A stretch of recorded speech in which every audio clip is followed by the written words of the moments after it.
Hello, everyone. This is criminal profiler Pat Brown, and I'm here to give some advice. Profiling life, profiling maybe your life. And if you'd like to have a question answered by me, do write me at profilerpatbrown@gmail.com and put Dear Profiler Pat in the subject line, and you may see your question here answered in the future. All are anonymous, so I'm not going to mention your name. So, and if you're new to the channel, please do like and subscribe and check my various playlists to see if there are other pieces of advice you might like to take a look at. Okay, this question came in, and it's about how do I handle a sibling who lies and manipulates? And I think a lot of people can relate to this. And it also could be theoretically parents who lie and manipulate, a child who lies and manipulates. It could be anybody in your circle, even a friend. But this particular person wrote me about her sister, so I'm going to read her letter and respond to that. And it's a complicated situation, especially when it is family, and they're your family, right? It's kind of the group you're stuck in. So let me read you the letter, and I may make some commentary during the letter. Or I may read it most of it through. I'm not quite sure yet. All right, dear Profiler Pat. Do you think it's ever okay for a sister to lie to you and manipulate you about things that are really a big deal? Well, the answer to that is obviously no. It's not okay. It's never okay for somebody to lie or manipulate you. It simply isn't, no matter who it is. But do people do it? Yes, they do. And depending on how big a deal it is how much you can tolerate it or if you need to do anything about it. She says then, we are both in our 60s and she is 6 years older than me. So 60s, I don't know where you are in your 60s. So 6 years older, she might be 70 or 70s. And so there is a certain dynamic there. Yes, there is. She's your older sister, your big sister. And so probably throughout your life, you've been in the dynamic where she's been the leader and she's been the one you're supposed to look up to. And so, yes, that's always a dynamic. I suppose from our growing up years, I don't think her motivation is to hurt me. It is more to cover up her own behavior, but it really does hurt. Okay, so there's two sides to that. Sometimes in sibling relationships, actually the person does want to hurt you, depending on what kind of personality disorder they might have. They might enjoy hurting you, watching you squirm, or beating you with things, pulling something over on you, getting more attention from your parents and seeing them or saying something about you didn't do, so your parents will be angry with you. Some of those, sometimes that exists in relationships. So I can't say that she doesn't have any intention to hurt you in some of these instances, but you might be right. It might be that she's got her own needs, and she just doesn't see your needs. That would be a level of narcissism. So is she covering up for her own behavior, or does she like power and control? Power and control is often an issue. So a person wants power and control, and they're afraid to give any of it away, to share anything. Then it always seems like they are manipulating, which a good portion of the time that is true. And sometimes they don't tell the truth, because if they did, they would lose that power and control. So they either lie a bit, lie a lot, or just, don't exactly tell the truth, leave something out, that kind of thing. So, and it could be any of those things. I assume from what's happened, it's been going on for about a year. I'm going to say her lying and manipulation haven't been for a year. You don't suddenly get to your later years and suddenly become a liar and a manipulator. That's a habit throughout life. That's a way of existing for people. Is it worse? That's possible. You have to take a look at whether your sister is having some major life event, whether illness, she's having trouble financially, she's lost a loved one, she's gotten divorced, she's fearing getting older, all kinds of reasons a person can start falling apart. someone might take a look at that and see whether that's ramped everything up, that she's now becoming more desperate to keep power and control and keep her place, whatever she thinks it is, in the world and in your family. So there might be something going on there. There is also the possibility that some people do, when they start getting Alzheimer's, they can get very angry at the world. They can think people are, taking advantage of them. They can strike at, and they just, they can get very difficult to deal with. And you don't know why they're suddenly that way. Why are they, having these issues? And usually what happens is whatever issues they had before usually become exaggerated with Alzheimer's, and early Alzheimer's. So, it's not something highly recognizable at that point. It's just something that they seem to have, having more issues than they ever did, and sometimes unexplainable issues. So that might be something to consider. Let's see. But since it's been going on for about a year, but I say more, this has thrown into doubt for me whether I've ever really known her like I thought I did. And that may be that for many years, I don't know how close she is to you as far as, where she lives as opposed to where you live, how often you get together, how close a relationship you had or have. But you may have ignored a lot along the way. What tends to happen sometimes with siblings and with parents and with kids is that in our efforts to love them, in our efforts to keep peace, in our efforts to still be family, we play down things that really are problematic, and we make excuses for them. It's like, oh, I guess she was just this, or well, that's the way she is. And we make these excuses, and maybe it's just gotten to the point where what she's doing in the last year is so much worse that now it's coming to a head there. You're like, this is just intolerable now. Honesty is something I thought was a given in our family. And when you do believe that people are being honest, and you find out later on that probably they weren't as honest as you thought, that's kind of a shock to find out. But when you look back, you might find out that she was never as honest as you thought. It's just that you since you believed honesty was a part of the family, you just accepted it. And maybe she used that because she thinks you think she's telling the truth. She can get away with not telling the truth. She portrays herself as being very caring and goes to church, etc. So that's another layer in this, I suppose, that I feel is a barrier to what's underneath and resolving this. Okay, so she lives a respectable life, at least on the surface, and comes across to people that way, so that you're feeling like, well, if I say too much or do too much, people are going to say, why are you attacking this nice person? What's wrong with you? And that can be a problem, especially when people do present themselves in such a way that makes them untouchable. All right, let's see. I feel like I know what I would say to someone else if I were being asked for my advice. That's kind of neat, but it is happening to me. And I think a lot of us feel that way. It's like, well, if it were her, I'd say this, but it's harder when I'm the one.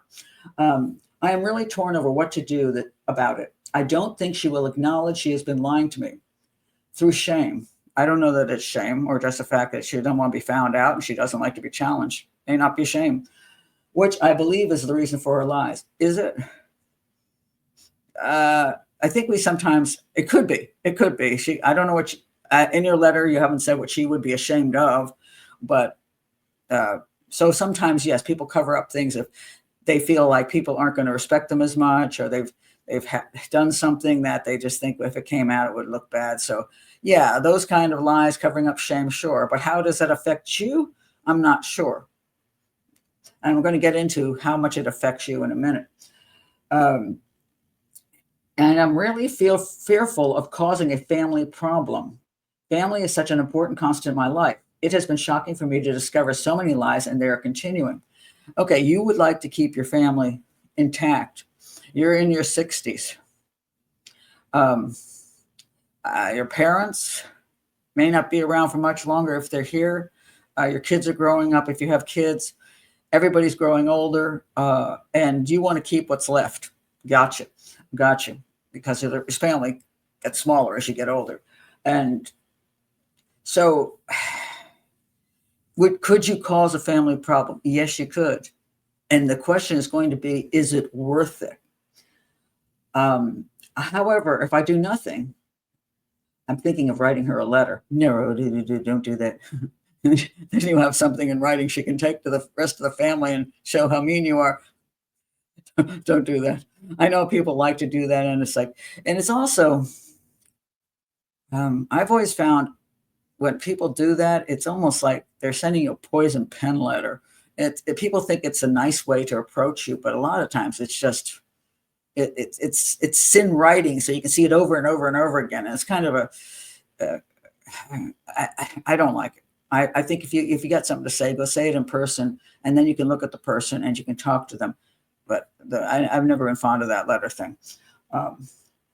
I feel I'm the one left with my anger and not being able to trust her and heal.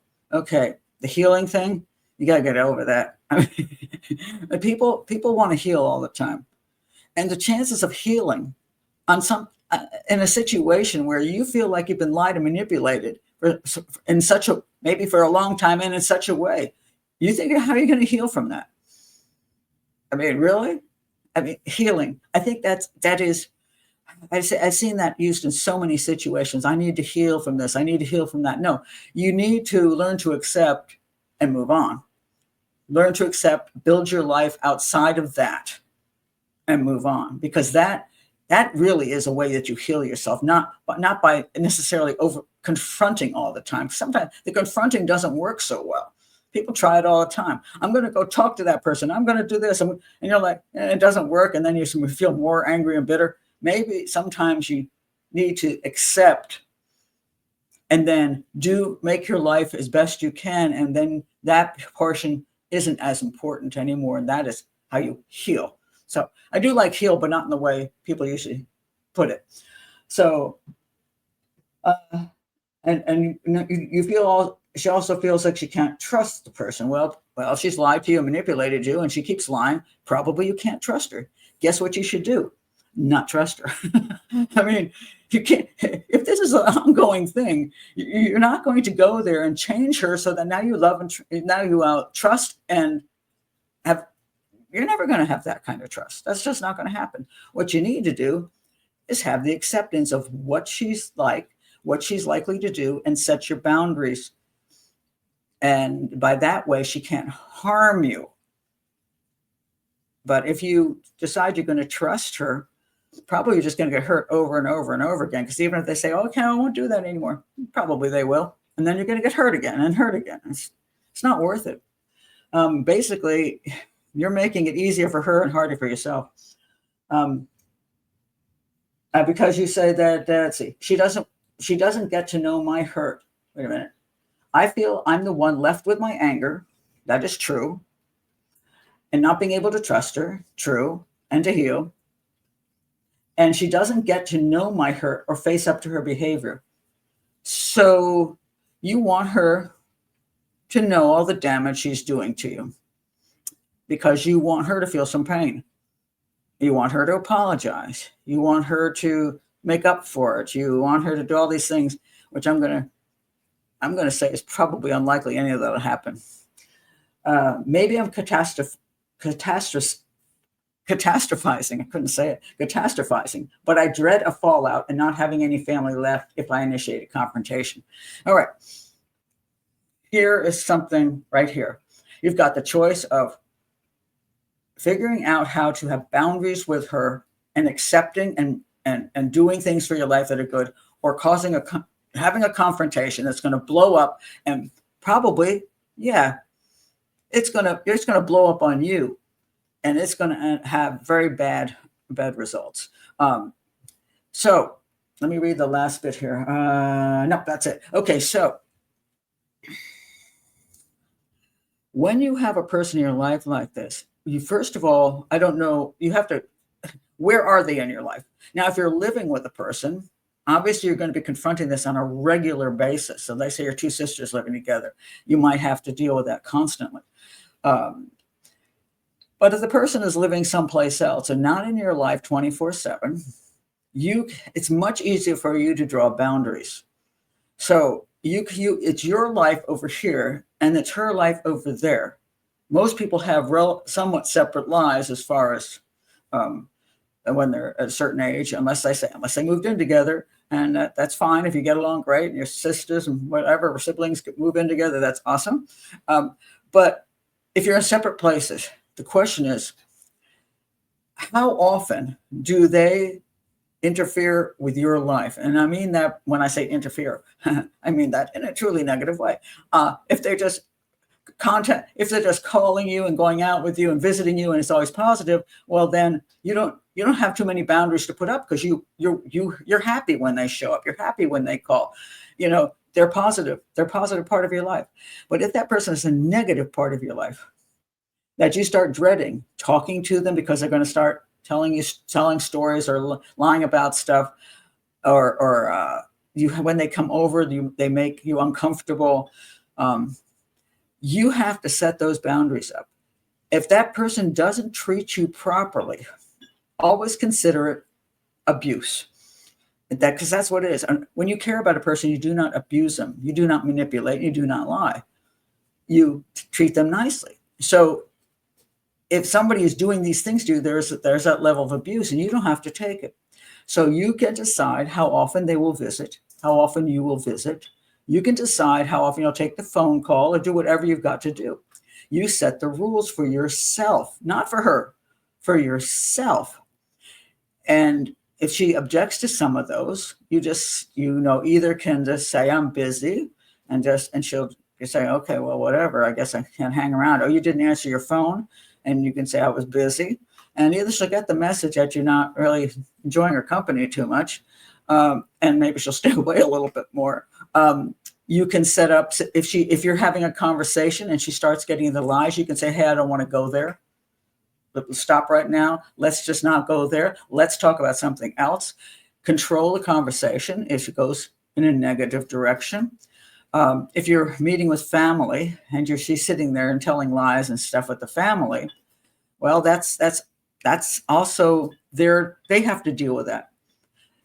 Unless she's telling the lie about you specifically, I would say you just move to the other side of the room. You ignore her, just because it's not your place to decide the relationship between your sister and the rest of your family. So if she wants to tell these stories and they're going for it, that's something they have to deal with. Maybe they'll write me a letter next week and ask, what do I do about the same person? But look for ways to separate yourself from what she is doing. Take control of yourself, you're a part of your life. Don't try to control her life, because you can't. So if you go and you do all this kind of confrontation and try to get her to tell you, you've been lying, why are you lying, and you're hurting my feelings and blah, blah, blah, blah, blah. You're trying to change her. You're trying to control her life. You're trying to make her control her person. And don't do that.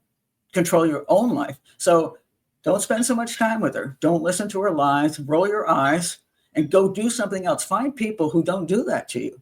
And when you're busy with those people and having a nice time with them, she will kind of go into the background, because you just don't have to deal with her so much. And don't allow her meanness towards you to take it personally. I mean, a lot of times we do, because it's like, well, why doesn't my big sister love me? And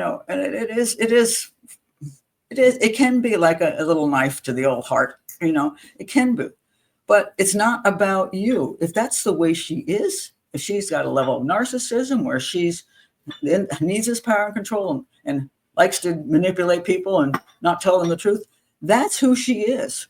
It's not who you are. And she is not considering you in this mix. So she's not doing it to you. She's just doing it, and you happen to be there. So stop taking this so much to heart, because you don't waste your time on that. That's one of those things that's just it's never going to make you feel better. So what you want to do is you want to distance. You want to put up your rules, your boundaries. Distance yourself. Don't take it to heart. Do hang out with better people, and accept the fact that she may not be the big sister you always wanted and wish you had now. Because as a family gets smaller, you kind of want to cling on to the people that are left and that are theoretically close to you. I understand that totally, but add other people to your life, do other things so that she doesn't take up so much of your time and energy. So those are my thoughts on this. And anybody else who's had this kind of situation, please put it in your comments below. And so thank you for being at the channel. Please do like and subscribe if you haven't before, and check my playlists and see what other stuff I got to say. See you next time, guys.